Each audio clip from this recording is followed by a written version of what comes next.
সাহাবীরা জিজ্ঞাসা করলেন, ইয়া রাসূলুল্লাহ, ইয়া হাবিবাল্লাহ,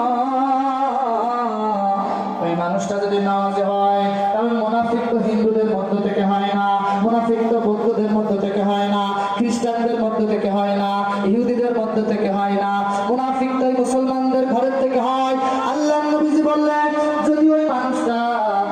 সাহাবীরা জিজ্ঞাসা করলেন, ইয়া রাসূলুল্লাহ, ইয়া হাবিব, 2863 নম্বর হাদিস, আনী আশআরী রাদিয়াল্লাহু তাআলা আনহু قال قال رسول الله صلى الله عليه وسلم انا امركم بخمسنا بالجماعه والسمع والطاعه والهجره والجهاد في سبيل الله وانه من خرج من الجماعه قيل شبه فقد قال عارف قتل الاسلام من عنقه الا ان يرجع من ومن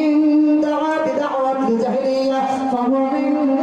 جزاء جهنم وان صام صلى وزعم انه المسلم رواه الترمذي। আল্লাহ রাসূল সাল্লাল্লাহু আলাইহি সাল্লাম আরেকটা হাদিস দিয়ে সাহাবীদের কথার উত্তর দিয়েছেন, শোনো,